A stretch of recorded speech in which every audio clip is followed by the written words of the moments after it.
All right, let's jump right into a classic physics puzzle that honestly feels like it's been ripped straight from your favorite sci-fi anime. We're going to be talking about why things fall the way they do, and about a huge discovery that pretty much turned our whole view of the universe upside down. So picture this. You've got this epic scene, right?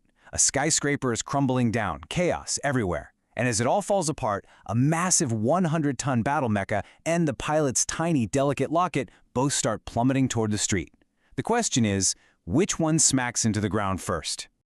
Just for a second, don't even think about your high school physics class. What's your gut reaction? What just feels right? Look, it makes total sense where our brains go with this. You've got this massive, powerful mecha on one side, and this tiny, almost weightless locket on the other. I mean, come on.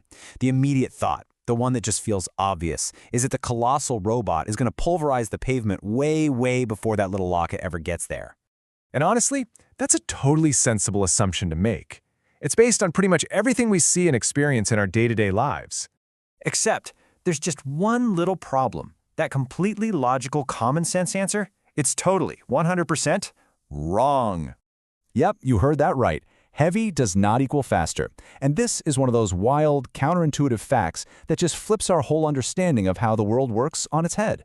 So, what in the world is actually going on? To get the answer, we've got to go way back. We're talking about one of the most epic reveals in the history of science. For nearly 2,000 years, everyone just went with what the ancient philosopher Aristotle said. Heavier stuff falls faster. It seems obvious, right? But then this guy, Galileo, comes along and just blows that whole idea out of the water, revealing that gravity, well, gravity's the great equalizer. Okay, so let's put our gut feelings on the shelf for a minute and check out what the cold, hard science has to say about our falling mecha and that locket. This really boils down to this one simple but totally game-changing question.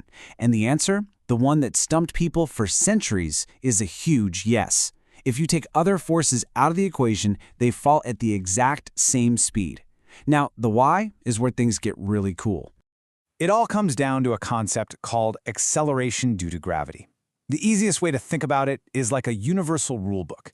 The Earth's gravity pulls on any falling object and makes it speed up at the same constant rate. And here's the kicker. This rule does not care one bit how heavy or light that object is. And right here on our planet, that magic number is 9.8 meters per second squared. That number is the great equalizer. It applies to that massive 100-ton mecha and that tiny little locket in the exact same way. Gravity just pulls them both with that same amount of force, so they're speeding up together, side by side, all the way down. Okay, that's the science. But what does this all actually mean for us? Let's bring this back from theory to reality, from our favorite shows to, the real world. This is why this stuff matters so much. This one idea governs, well, basically everything. It's why planets stay in orbit around the sun, and it's why your phone screen shatters when you drop it. And yep, it means the next time you're watching an anime and you see some giant robot crash to Earth moments before a smaller piece of debris, you'll know the creators are bending a fundamental rule of the universe just to make it look cooler. Trust me, once you see it, you can't unsee it. So let's get back to our collapsing skyscraper. The big takeaway, the whole point, is this. If we could just snap our fingers and get rid of all the air, poof, a perfect vacuum.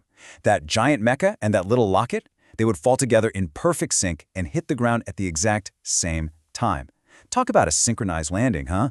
Which, of course, leaves us with one last really interesting question. Because we know now, in a perfect world, a bowling ball and a feather fall at the same speed. But we also live in the real world, where the bowling ball obviously wins that race every single time. So, what's getting in the way? What other force is messing with gravity's perfect system? Well, that's a story for another explainer.